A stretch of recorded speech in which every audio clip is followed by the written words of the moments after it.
Welcome to Offside with Oakley Inc. It's been a long time since you've seen Oak do his thing. It's been a long time since you've seen Oakley testify, lay the groundwork, lay the smackdown, basically educate all you candy-ass sheep who buy whatever TSN, Sportsnet, and Brian Burke shoved down your throats with the rest of MLSE. Now, I'm going to make this about me, about my podcast, about what I feel. Because you know what? I have feelings, and whether you like them or not, that doesn't matter. I'm going to say what I want. This is my podcast, and Oaks is going to say what's on his mind. Alright. Towards the end of the Leaf season, the Leafs basically mailed it in. They were stinking up the joint. Long story short, no playoffs. Well, Marlies had a fantastic run. I predicted that they'd win the championship. I predicted this back before the season even started. As you know, they got screwed in 2 games, and they got swept by a very talented Norfolk Admiral team. A lot of room to be excitement in Leaf Nation if you're a fan of the Leafs, because the Leafs have got some great young players. Gives you a reason to be excited. Now, he's the biggest fan on the planet of Jonas freaking Gustavsson. That's right, the Monster. There's a reason that he has that nickname, because he is the Monster. He's number 50. He's the best thing that's ever come out of Sweden. And I mean the best thing that's ever come out of Sweden. But hey, I knew he's an unrestricted free agent, and based on the way that he's been treated by dickhead Toronto fans, and by asshole media, and by hermaphrodites named Ron Wilson, and jack-off douchebags named Brian Burke, the writing was on the wall.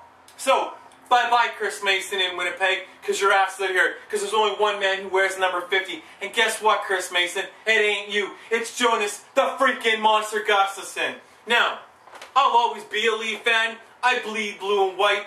I'm a fan till it can end.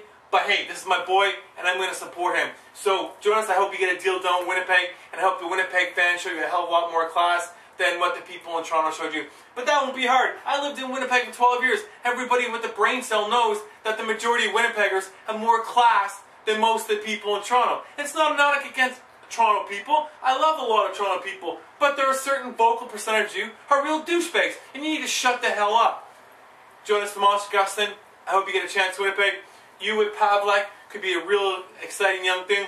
You'll get to be reunited with Nick Antropov, Timmy Stapleton, who you guys, bit of familiarity there, so Jonas, you're not going into a completely strange void. Plus, you're from Sweden. Sweden has snow. You're going to Winnipeg. Winnipeg has snow. Trust me. So Jonas Gustavsson, biggest fan in the world. I mean, I've got your bobblehead. I've got a Jonas Gustavsson tattoo. I've got a Jonas Gustavsson autographed picture. I've even got a golf ball autographed by Jonas Gustavsson, because he's gotten a lot of golfing experience, because, well, the Leafs don't make the playoffs, so that's all the Leafs can do is golf. Now, I just can't believe you're gone, man. It kills me. And people are going to think, oh my God, Oaks is being ridiculous. You know what? Screw you. You all have your favorite players, whether it's Crosby, whether it's Ovechkin, whether it's Taves, whether it's, Milan Lucic, whether it's Tim Thomas, whether it's Luongo, whether it's that dickbag Sedin sisters. But you all have your favorite players. Mine just happens to be Jonas Gustavsson. Why? I relate to the guy. He's in a strange environment.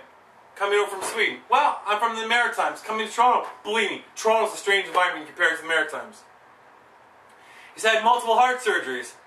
Well, if I had a heart, maybe I'd have surgeries. But I've had health issues in the past, and, people say, oh, he'll never do it. I've overcome those same obstacles. People said, Jonas, you'll never do this. Jonas will succeed. People said, Troy, you'll never do this. Well, fuck you. I proved you wrong, didn't I? Because here I am. Biggest city in the world, as far as I'm concerned. Right here in Toronto. And I'm doing my thing. I'm making a living. Got a couple jobs. Got a condo, got a car.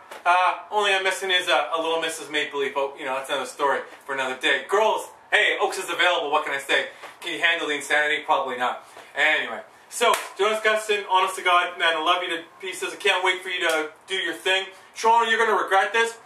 Jonas Gustavsson will come back to haunt us, and I guarantee you, Gustavsson will win a Stanley Cup before the Leafs ever taste Stanley Cup. Now, Luke Schenn. Growing up as a military guy, military back life, all the things that Luke has done for the community, for the military, has been unbelievable. We first traded Luke Schenn to Philadelphia for JVR. So let's see, we got a 6'3", 200-pound guy in JVR who's a pussy, who won't hit anybody, who's been injury prone in his very short NHL career. He's coming off a major concussion. So are we trying to field the concussion team? Because we got concussion boy JVR. We got Connolly, who's had concussion issues. We've got Lombardi, who's got concussion issues. We've got Percy, who's had all kinds of concussions. And he's not even played a game in the AHL or NHL. Well, sorry, he hasn't even played a game in the NHL yet. He's starting his career. And we've got 4 guys now who have major problems with injuries and concussions. Way to go, Brian Burke. You're fielding an all-concussion team. Why am I wearing a camouflage Maple Leaf hat? I'm doing this in defiance. I'm doing this to show support for Luke Schenn. That's right, Luke freaking Schenn. Because that guy was a passionate member of the Toronto Maple Leafs. He cared about the people around him, cared about the military as well. So Luke, this camouflage hat is for you, buddy. And I'm telling you, the same thing. Luke Schenn, you'll see a Stanley Cup before any of these guys in Toronto will ever do it. Because Brian Burke and, well, Ron Wilson when he was here, are the biggest cancers in freaking Toronto. There'll never be a cup when these guys involved with the team. Wilson's already gone. Burke, I don't know whose pictures you've got, but you should have been gone. Only in Toronto is failure tolerated. Brian Colangelo does nothing for the Raptors. They reward him with contract after contract. Brian Burke, you've done jack shit squat all. What do? We reward you. We don't fire you. We're telling you, like, yay, Brian Burke, good job. All right. Let's get to the draft. Because Oaks is on fire, baby. Let's get to the draft here. Say, okay, so we're picking 5th overall. We got a good kid in Forsberg. Definitely make an immediate impact with the Leafs. We got a guy like, I don't know, Grigorenko. Would he make an impact? Of course he would. Malkin-like tendencies, that boy. Then we got a kid named Ryan Fask who plays the Kitchener Rangers. Why would we want a bloody guts, heart, and soul guy who can put the puck in the net and can knock people out? Yeah, why would we want that? We don't. So we pick a talented kid by the name of Morgan Riley. This kid is definitely a talent. He's a smooth puck skating defenseman. But he's coming off an ACL surgery. Will he still be a smooth puck skating defenseman? We'll see. But smooth puck skating defenseman, let's see. We got Juraj Mikus, we got Simon Geisbers, we got Jesse Blacker, we got Corbinian Holzer, we got Jake Gardner. Those guys are all smooth skaters. They're all puck moving defensemen. So, why don't we add another one to go along with the overloaded defense core that we already have? Way to go, Brian Burke. Do you take Forsberg, Faska, or Grigorenko? No, you take Morgan Riley. Second round comes along. Brian Burke, you finally did something that I actually like. You picked Matt Finn. Happy to see Matt Finn here. I don't care about the other jabronis. If they make the team, great. If not, who cares? They're long shots at best. Definitely like seeing Matt Finn here. Was leading, I think he led his team in scoring for defensemen. But Matt Finn is definitely a guy that I like. I've seen play. Definitely a good call. Picking Ryan Rupert out of London is not so bad either. But Brian Burke, you suck. You're a ball licker. I can't stand you. You were the worst thing that's ever happened to the Toronto Maple Leafs. You make guys like Gary McNamara look good, okay? You make Gary McNamara look good. How is that even possible?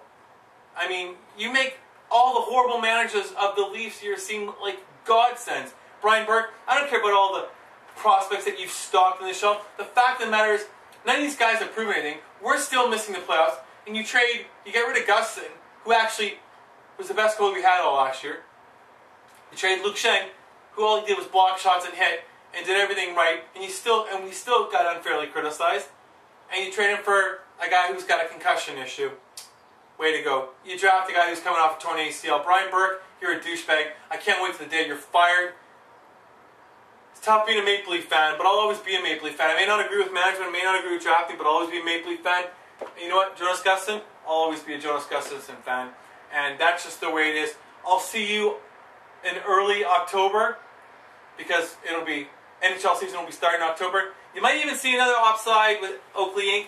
Haven't decided if I'm going to do a July 1st one. Thinking about it, but we'll see how the feedback is with this show. I know it's a little crazy, I know it's a little lamb, but damn it, when you get rid of Gustafsson and Schenn, my 2 boys, what do you expect me to do? You expect me to go, thank you, Brian Burke, thank you, Brian Burke. No, I don't buy what Brian Burke feeds me. I don't buy what MLSC feeds me. And I sure as hell don't buy what TSN tells me. Because TSN was glorified. They're like, oh, Morgan Riley, oh, Morgan Riley, oh, Morgan Riley. Suck my dick. 2 seconds ago, you were saying how Philip Forsberg was your number 3 pick, and you couldn't believe how nobody's picked him. Nobody? That means you were surprised that the Leafs didn't pick him. So don't try to backpedal and cover your asses. Yeah, Morgan Riley's probably going to be a half-decent player. But I guarantee you, Forsberg, Faska, and Grigorenko will all have better careers than Morgan Riley. And you can record this, bookmark this, and save this clip, and play it over and over again. Because Oaks is not wrong. Brian Burke, you better get your shit together and get this team in the playoffs. Because if not, there is going to be repercussions. And I guarantee you, eventually, someone will figure it out that you're fired!